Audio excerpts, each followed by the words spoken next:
This is a story of impossible threads, woven together by survival in the rawest corners of the wild.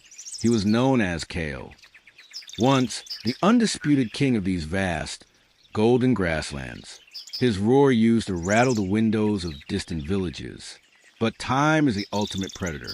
Kale had grown old, and the prides he once led had moved on, forced out by younger, stronger rivals. For weeks, Kale had roamed alone. The dry season had set in with a vengeance. The savanna was brittle. Every hunt was more desperate than the last. He hadn't eaten a substantial meal in nearly a fortnight. The once mighty king was wasting away. We found him collapsed under the meager shade of an acacia tree, his ribs a skeletal framework beneath his loose, dusty hide. Every breath was labored, a low, rasping sound in the intense afternoon heat. It seemed the final chapter for this legend of the plains was drawing to a close. His eyes, once fierce amber coals, were dull, fixed on some point in the shimmering distance, accepting the inevitable. Life in the wilderness is beautiful, yes, but it is also brutal, and this was its most honest form. Just a few miles away, at the edge of the sprawling jungle-dense foothills where grasslands ended, lived a very different soul. Pippin was an infant capuchin monkey. He shouldn't even have been down here, away from the safety of the canopy. But curiosity is a powerful force, and during an exceptionally fierce storm, Pippin had been separated from his troop.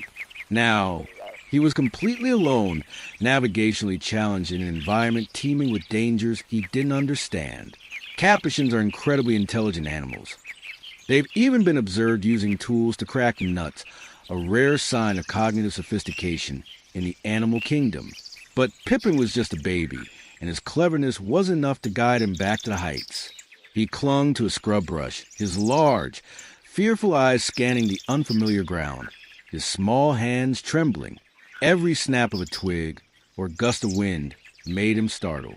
The survival instinct was screaming, but it didn't know what to do. This particular landscape was unique, a transitional zone, where the savanna butted directly against dense jungle and the first foothills of a rugged mountain range. The jungle provided cover for many, but the open spaces between were treacherous crossing points. And tonight, the shifting winds of fortune would converge. As the golden hour painted the savanna in shades of burnt orange, three figures emerged from the dry, hip-high grass. Wolves. It was incredibly unusual to see wolves this far into the lowlands, especially near the edge of the dense, tropical jungle. But this was a wandering trio, outcasts or scouts, driven by an unusually severe winter higher up in their home mountains, forced to descend to lower elevations to find food. They moved with silent, disciplined efficiency, a contrast to the brute strength of the savanna's apex predators. Their senses were focused not on hunting, but on moving through this dangerous terrain undetected. And as they skirted the scrubland where Pippin was hiding, their paths were destined to cross. The smell of fear must have been acute, an invisible beacon drawing their attention. The wolves circled Pippin's bush cautiously. They were confused. A baby monkey, especially one that looked so displaced, was not their standard prey. But a lone animal is always potential sustenance. Pippin let out a piercing, high-pitched scream of pure terror, a sound that echoed unnaturally loud in the silence. It was a scream that shouldn't have been heard, a cry for a mother that was miles away. But sound travels in strange ways in the quiet of the wild. Miles away, the sound reached the ears of Kale, the dying lion. His head lolled. To him, the sound was faint, distorted by exhaustion, but the cry of a distressed, vulnerable infant. Any infant is a universal frequency. It didn't matter what kind of animal it was. In his delirious state, Kale's deep protective instincts, dormant for months, suddenly flared. He pushed himself upright. His legs buckled, then held. He wasn't moving to hunt. He wasn't moving for himself. He was moving toward that cry, driven by an ancient, unexplainable sense of duty, perhaps a flicker of memory from his own long-lost cubs. The wolves were hesitant. This strange, screaming little creature was confusing. Just as the largest male made a decisive move, the ground beneath their paws began to vibrate.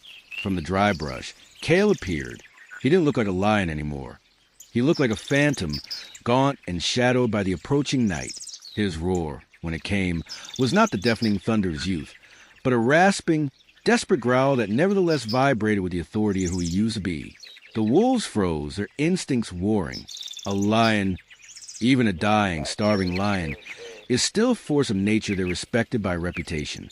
A standoff began, illuminated only by the dying twilight. The three wolves against one old, weakened lion, all surrounding a trembling, tiny monkey. The dynamic was unprecedented. The wolves saw Kale's desperate state. They could take him. Kale, however, had the single-minded focus of the doomed. But the rules of the wild are simple. Might usually makes right.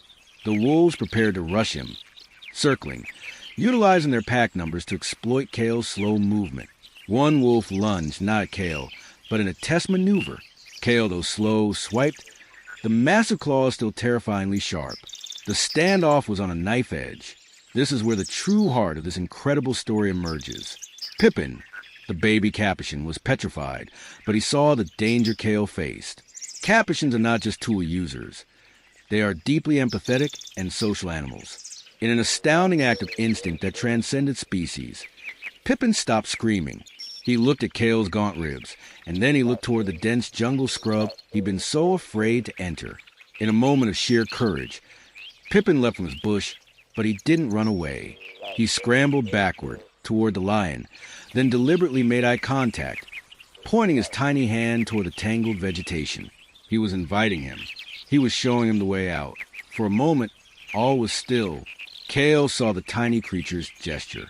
His fading eyes seemed to process this unlikely act of cooperation. He looked from the wolves, who were waiting to spring, to the dense undergrowth the monkey was indicating. The wolves also saw the dynamic shift. Confusion took hold of them. The unexpected cooperation between a lion and a monkey broke their script. Then nature took over. The alpha wolf, sensing a larger dynamic shift that might invite other savanna predators to investigate Kale's strange roar, made a decision. A starving lion was a desperate fighter, and a monkey was a small prize not worth the risk of serious injury. He chuffed a command. The wolves, watching the monkey lead the lion away, turned, melting silently back into the darkening savanna grass, leaving the field. They had chosen survival over confrontation, confused but respectful of the impossible situation. Kale did not follow the wolves. His body protested every inch, but he followed the small figure now leading him into the dense, tangled undergrowth of the jungle edge. Pippin moved through the brush like a tiny guide, finding gaps that the large lion had to push through. Every step was a triumph over starvation. They pushed deeper into the foliage. After what felt like hours, they reached a small, hidden waterhole, a remnant from the wet season, shaded and invisible to those on the outside. Here, the air was cool and the vegetation was lush.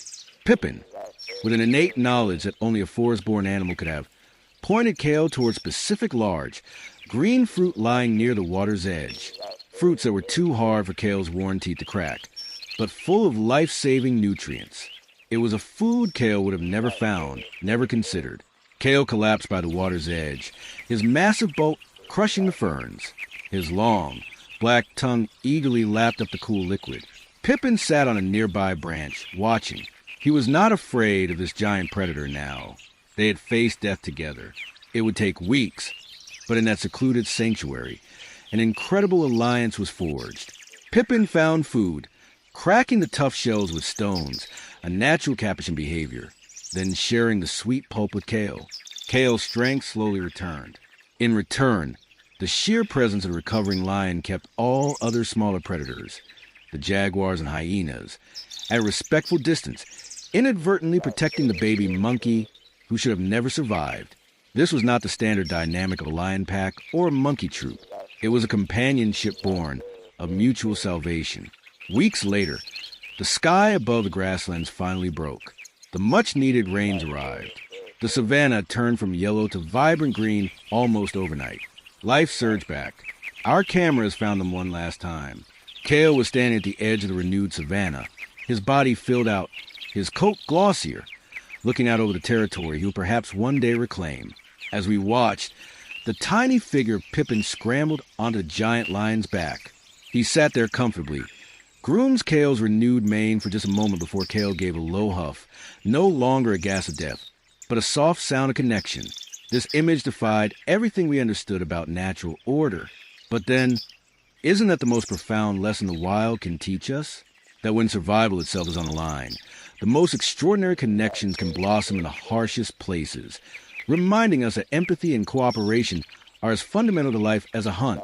Kale the king was reborn, not in the company of his own kind, but by the smallest, most unlikely friendship ever known, leaving behind a story that would rewrite the legends of the wild.